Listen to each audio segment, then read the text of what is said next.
പലർക്കും ഉള്ളൊരു ചോദ്യമാണ്, അല്ല ഡോക്ടറെ നിങ്ങളിപ്പോൾ വലിയ ആളായി പോയല്ലോ, ഇപ്പോൾ ഫോണൊന്നും എടുക്കൂലല്ലേ നമ്മൾ വിളിച്ചാൽ. എന്തുകൊണ്ടാണ് ഞാൻ ഫോൺ എടുക്കാത്തത് അല്ലെങ്കിൽ ഫോൺ എടുക്കാൻ പറ്റാത്തത്? കുറേ ഫാക്ടറുകളുണ്ട് അതിൽ. എന്തുകൊണ്ടാണ് സോഷ്യൽ മീഡിയയിലെ സമയം ഞാൻ വല്ലാതെ അങ്ങോട്ട് വെട്ടിച്ചുരുക്കിയത്? അതിലൊന്നാമത്തെ ഒരു കാരണം എന്ന് പറഞ്ഞു കഴിഞ്ഞാൽ, അത്യാവശ്യ തിരക്കുള്ള ഒരു ആശുപത്രിയിലെ ആണ് ഞാൻ ജോലി ചെയ്യുന്നത്. ഒരു ഡോക്ടർക്ക് മാനേജ് ചെയ്യുന്നതിനേക്കാളും 3-4 ഇരട്ടിയോളം പേഷ്യൻസിനെ മാനേജ് ചെയ്യേണ്ട ഒരു സാഹചര്യമുണ്ട്. ആ ഒരു സാഹചര്യത്തിലേക്ക് എനിക്ക് ഫോൺ കോളോ അല്ലെങ്കിൽ സോഷ്യലിൽ നിന്നൊരു മെസ്സേജോ വന്നു കഴിഞ്ഞാൽ നമ്മൾ മനസ്സിലാക്കേണ്ട ഒരു കാര്യമുണ്ട്. ആ മെസ്സേജിന് റെസ്പോണ്ട് ചെയ്യാൻ എനിക്ക് സമയം ഉണ്ടാവില്ല എന്ന് മാത്രമല്ല, ഇനി സമയം ഉണ്ടായാൽ തന്നെയും അതിനൊരു ശരിയായ റിപ്ലൈ കൊടുക്കാൻ എനിക്ക് സമയം ഉണ്ടാവില്ല. എൻ്റെ തലച്ചോറിൽ എന്ത് ചെയ്യും? ആ സമയത്ത് ഞാൻ അപ്പം നോക്കിയ ആ മെസ്സേജ് അതൊരു ലൈവായിട്ട് അങ്ങ് ബ്രോഡ്കാസ്റ്റ് ചെയ്യാൻ തുടങ്ങും. ഞാനാണെങ്കിലോ വളരെ തിരക്ക് പിടിച്ച പ്രാക്ടീസിൽ ഒരുപാട് രോഗികളെ എടുക്കുന്നതിനിടയിൽ ഈ മെസ്സേജ് ബ്രോഡ്കാസ്റ്റ് ചെയ്ത് കഴിഞ്ഞാൽ ആ പരിശോധിച്ചു കൊണ്ടിരിക്കുന്ന രോഗികളിലേക്ക് എൻ്റെ ശ്രദ്ധ പൂർണ്ണമായി ചെന്നെത്തുമോ ഇല്ലേ? എത്തില്ല എന്നുള്ളതാണ്. കാരണം ബ്രെയിൻ എന്ന് പറഞ്ഞു കഴിഞ്ഞാൽ നമ്മൾ ചിന്തിച്ചു കൊണ്ടിരിക്കുന്ന ഏതൊരു ടാസ്കിനെയും അത് ഫിനിഷാക്കാൻ വേണ്ടിയിട്ട് ഇങ്ങനെ പുതിയത് സീക്ക് ചെയ്തുകൊണ്ടേയിരിക്കും എന്നുള്ളതാണ്. കഴിഞ്ഞ ദിവസമാണ് എനിക്ക് ഒരു മെസ്സേജ് വന്നു. പെട്ടെന്ന് കുറച്ചൊരു നെഗറ്റീവായിട്ടുള്ള മെസ്സേജാണ്, ഹോസ്പിറ്റലുമായിട്ട് ബന്ധപ്പെട്ട മെസ്സേജാണ്. അപ്പോൾ എന്നെ അത് അസ്വസ്ഥമാക്കി. കാരണം എനിക്ക് യാതൊരു റോളും ഇല്ലാത്തൊരു കാര്യമാണ് പറയുന്നത്. പെട്ടെന്ന് ഞാൻ ആ ഒരു പറഞ്ഞ വ്യക്തിയെ ബ്ലോക്കാക്കിയെങ്കിലും ആ മെസ്സേജ് എൻ്റെ തലയിൽ കിടന്നിങ്ങനെ വിങ്ങിപ്പൊട്ടാൻ തുടങ്ങി.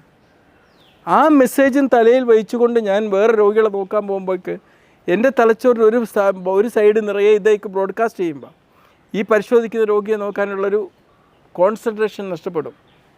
അതാണ് കാരണം. രണ്ടാമത് സോഷ്യൽ മീഡിയയിലെ ടൈം ഞാൻ റെസ്ട്രിക്റ്റ് ചെയ്യാൻ കാരണം എന്താണെന്ന് വെച്ച് കഴിഞ്ഞാൽ, ഡൂം സ്ക്രോളിംഗ് എന്ന് പറയും. ഓട്ടോമാറ്റിക്കായിട്ട് ഇങ്ങനെ സോഷ്യൽ മീഡിയയിൽ സ്ക്രോൾ ചെയ്യുന്നത്, ഈ സ്ക്രോളിങ്ങിനനുസരിച്ച് ഇതിങ്ങനെ ബ്രോഡ്കാസ്റ്റ് ചെയ്യപ്പെടുമ്പം നമ്മുടെ ലൈഫിലെ ഒരു ന്യൂസ് ചാനലിൽ ന്യൂസ് വായിക്കുന്ന ഒരു അവസ്ഥയായിട്ട് ഇതങ്ങ് മാറും. തികച്ചും ജീവിതത്തിൽ ഒരു പ്രാധാന്യവും ഒരാവശ്യവുമില്ലാത്ത പല ഇൻഫർമേഷൻ ലോഡുകളും നമ്മുടെ തലയിൽ വന്നിട്ട് നമ്മൾ ചുമ്മാ അങ്ങ് അസ്വസ്ഥമായിക്കൊണ്ടേയിരിക്കും. അതുകൊണ്ട് അതിനും ഒരു ബൗണ്ടറി വെക്കുക എന്നുള്ളത് എൻ്റെ ഒരു ആവശ്യമായിരുന്നു.